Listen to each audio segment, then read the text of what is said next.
So, hello, my name's Loren Snow.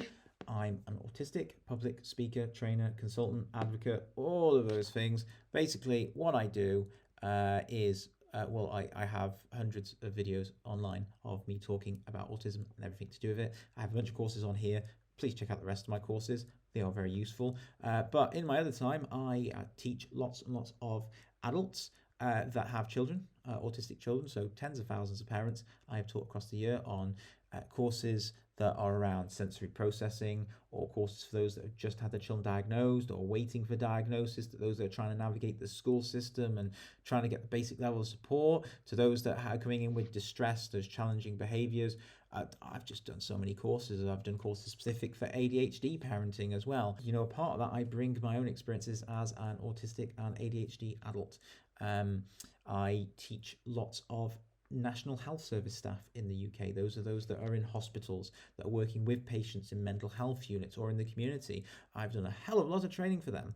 I also teach those in community services and in businesses, from universities to colleges to fire brigades. I mean, you name it. I've probably taught them at some point and will continue to.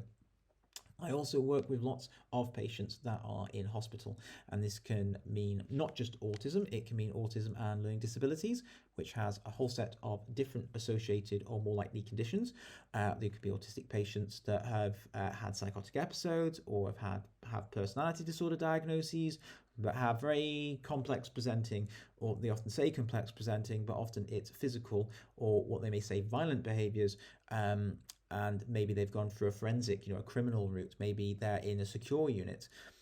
However, when I hear somebody has got complex behavior, I know that they probably mean that they have some form of physical behavior that damages property or someone else, and it's not actually violent. It's probably an unmet sensory need, or not an unmet sensory need, probably more due to the fact they're in a very distressing, traumatizing hospital environment with other patients that are further traumatizing and distressing them sensory wise, and they're probably not getting any adaptations or the bare minimum because the people around them are not trained or are autism aware and are not sensory aware. Yeah, I read hundreds, thousands, or tens of thousands a year. I don't even know where to begin. The paperwork, the education, healthcare plans, those are your statements for education, the occupational therapy reports, the speech and language therapy reports, the psychiatrist reports, the therapy reports, whether it be from art therapy or music therapy. I talk to all of these professionals, from the OTs to the SALTs to the psychiatrists. I hear all the different opinions. I talk to people on eating disorder units. I talk to people on personality disorder units, in forensic services, as I said, just across the board. Um, it's a lot. It's a lot, and I never ever stop. I have delivered. There's tons of videos of me online for everything from GPs, the amount of GPs I've taught in my time. We're going out there, the amount of everything I have taught. So I hope you're getting the idea that I've done a lot.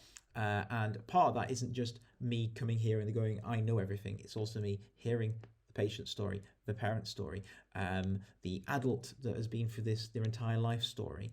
And within that, you hear strategies and things that help and personal experience. And it is hard, it is tear filled, and often there is not a lot you can do to help, because there are systems in place which mean that even if it's obvious what's causing the stress, it still takes years to get the support, whether that be getting someone out of a hospital or getting somebody the right sensory strategies in school, all the pushback, all of the fighting that you have to do. But yeah, that's me. I hope within that you can hear what motivates me, uh, and why I do this. And thank you for joining me. I really hope I can help you like I try to help so many others. I say try, it's not easy, it never gets easy, and you're probably here because you know that as well.